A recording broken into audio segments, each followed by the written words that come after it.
नमस्कार, न्यूज़ 18 का digital platform देख रहे हैं आप और मैं हूं आपके साथ ऋतु सिंह। आज है 1 अक्टूबर और आज से बदल गए हैं 15 नियम।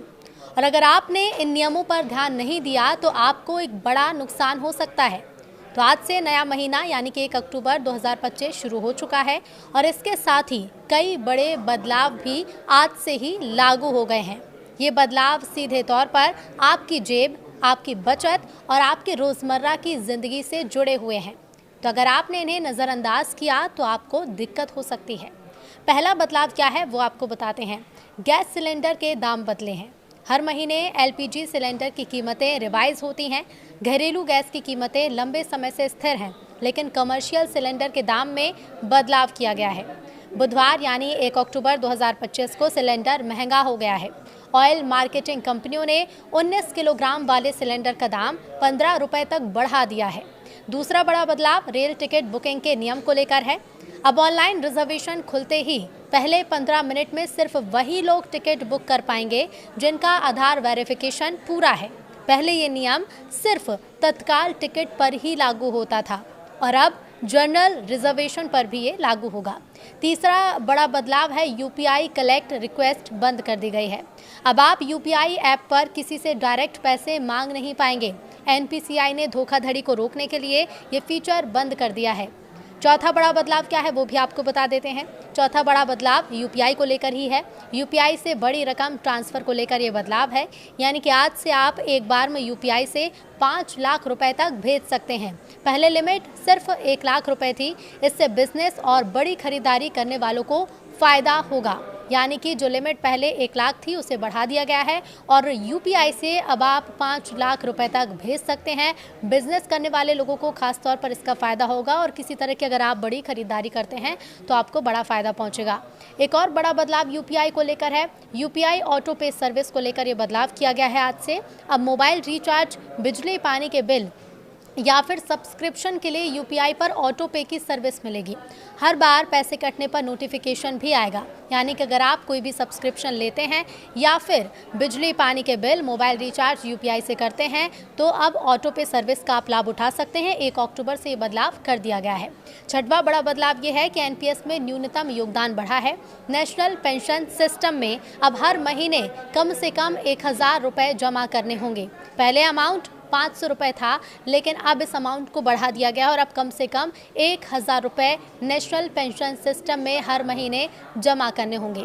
सातवां बड़ा बदलाव है एनपीएस को लेकर ही। एनपीएस का नया टियर सिस्टम क्या है वो बता देते हैं। आज से एनपीएस में 2 विकल्प मिलेंगे। टियर 1 ये है कि रिटायरमेंट और टैक्स बेनिफिट के साथ। टियर 2 है लचीला विकल्प, लेकिन टैक्स छूट इसमें नहीं होगी।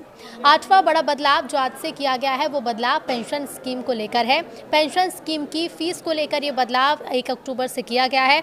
नया पीआरएएन नंबर खोलने पर अब ईपीआरएएन किट के लिए 18 रुपये लगेंगे। एनपीएस लाइट ग्राहकों के लिए भी फीस स्ट्रक्चर को आसान कर दिया गया है।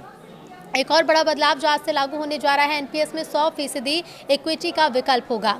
गैर सरकारी निवेशक चाहें तो पूरी रकम शेयर बाजार यानी इक्विटी में लगा सकते हैं। रिटर्न ज़्यादा हो सकता है लेकिन रिस्क भी बढ़ेगा।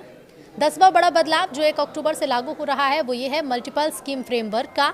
अब एक ही पीआरएएन नंबर से आप अलग अलग सीआरए की स्कीमें चला सकते हैं। इससे निवेशकों को ज़्यादा विकल्प मिलेंगे, ज़्यादा ऑप्शंस मिलेंगे। 11वां बड़ा बदलाव जो 1 अक्टूबर से होने जा रहा है ये बदलाव ऑनलाइन गेमिंग को लेकर है। ऑनलाइन गेमिंग को लेकर कई तरह के फ्रॉड देखे गए हैं, लेकिन अब इस पर सख्ती बरती जाएगी। आज से सभी ऑनलाइन गेमिंग कंपनियों को सरकार से लाइसेंस लेना ज़रूरी होगा। रियल मनी गेमिंग में भाग लेने के लिए उम्र कम से कम 18 साल होनी चाहिए। तो देखिए, ऑनलाइन गेमिंग को लेकर कई तरह के फ्रॉड केस हो चुके हैं। कई युवा खास तौर पर इसका शिकार होते रहे हैं और मांग भी लोगों की लंबे समय से यही थी कि ऑनलाइन गेमिंग पर सख्ती बरती जाए, नियमों में कुछ बदलाव किया जाए। लेकिन आज से क्योंकि ये बदलाव होने जा रहा है तो सभी ऑनलाइन गेमिंग कंपनियों को सरकार से अब लाइसेंस लेना ज़रूरी होगा। और रियल मनी गेमिंग में अगर आप भाग लेते हैं तो आपकी उम्र कम से कम 18 साल होगी, यानी कि नाबालिग इसमें भाग अब नहीं ले पाएंगे। 12वां बड़ा बदलाव आरबीआई को लेकर है। आरबीआई की आज बैठक हुई जिसमें कई बड़े फैसले लिए गए हैं। आरबीआई की मौद्रिक नीति समिति की आज बैठक हुई और ऐसे में रेपो रेट को स्थिर रखा गया है, यानी कि जो रेपो रेट पहले था वही रेपो रेट अभी है। और ईएमआई में भी अभी कोई बदलाव नहीं होगा, ना ही आपकी ईएमआई महंगी होगी ना ही सस्ती होगी। 13वां बड़ा बदलाव जो 1 अक्टूबर से लागू हो रहा है वो है स्मॉल सेविंग स्कीम्स की नई दरें। आज से पीपीएफ, एससी, एसएस और एसएसवाई जैसी छोटी बचत योजनाओं पर नई ब्याज दरें लागू हो गई हैं। सरकार ने हर तिमाही की तरह इस बार भी दरों में बदलाव किया है। 14वां बड़ा बदलाव आपको बता देते हैं। अक्टूबर में बैंक की 21 छुट्टियां हैं। ये बदलाव तो नहीं है, लेकिन इस महीने बैंक की कितनी छुट्टियां हैं वो आपको बता देते हैं, क्योंकि त्योहारी सीजन है और इसी कारण इस महीने बैंक की 21 दिन की छुट्टियां रहेंगी। गांधी जयंती, दशहरा और दिवाली समेत कई त्योहारों पर बैंक बंद रहेंगे। तो देखिए 21 दिन की छुट्टियां अक्टूबर के महीने में रहने वाली हैं, तो ये कुछ बड़े बदलाव हैं जो आपको इस महीने से देखने को मिलेंगे। और 15वां बड़ा बदलाव है स्पीड पोस्ट में बदलाव को लेकर। आज से डाक विभाग ने स्पीड पोस्ट की दरें और सर्विसेज बदल दी हैं।